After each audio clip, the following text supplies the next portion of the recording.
In a nation already weary from years of scandal, mismanagement, and broken promises, a fresh political earthquake has sent shockwaves through South Africa, and this time, it could change everything. A high-level whistleblower has come forward with explosive evidence of secret backdoor deals and corruption within the African National Congress, ANC, igniting national outrage and prompting widespread demands for criminal prosecution. The whistleblower, whose identity remains confidential due to safety concerns, has reportedly handed over a trove of documents, emails, voice recordings, and internal memos to investigative journalists and authorities. These damning materials allegedly expose a web of covert operations involving illegal tender awards, bribes, foreign bank accounts, and collusion between ANC elites and private business tycoons, all done behind closed doors, while the South African public was left in the dark. According to the leaked evidence, several top-ranking ANC officials, some still serving in high office, were involved in manipulating state contracts in exchange for financial kickbacks. Among the most shocking revelations is a multi-million rand deal involving a so-called infrastructure revitalization project that never materialized. Billions were reportedly funneled into shell companies, with no accountability or traceable results on the ground. The whistleblower's testimony outlines how these deals were orchestrated through clandestine meetings held at luxury hotels and foreign retreats, where officials signed secret memorandums of understanding, MOUs, to bypass legal tender processes. In some cases, contracts were awarded to companies that existed only on paper, created overnight to serve as fronts for laundering public funds. The public reaction has been swift and furious.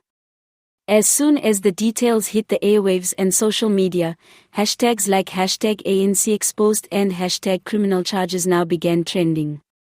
Protesters gathered outside Parliament and major government buildings, demanding that the implicated leaders face immediate criminal charges and that the entire ANC structure be audited and reformed. Civil society organizations, opposition parties, and even some former ANC veterans have voiced their support for a full-scale investigation. Julius Malema of the EFF was quick to weigh in. "This is not just a betrayal of trust, it's theft in broad daylight. These comrades have robbed the people of their future and must be held accountable."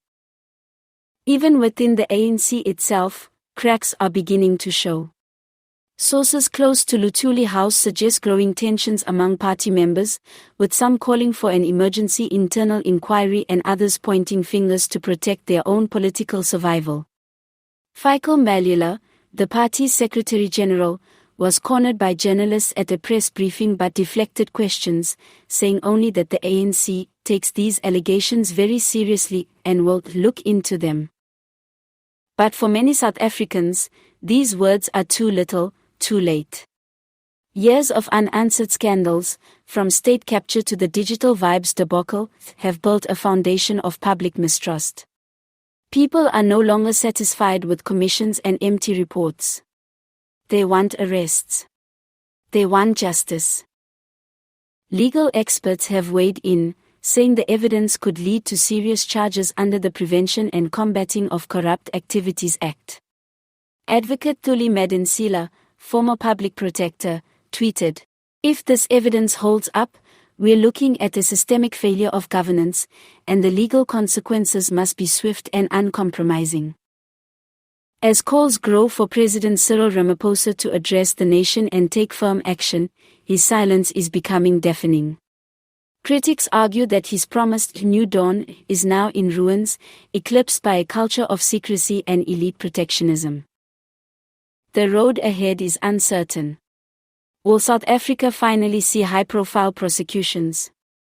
Will the ANC purge itself of corrupt elements, or will it double down and circle the wagons? One thing is certain, the people are watching, and they will not forget. This whistleblower bombshell may very well be the final spark that ignites a long overdue reckoning. The question now is, will justice prevail, or will history repeat itself once again?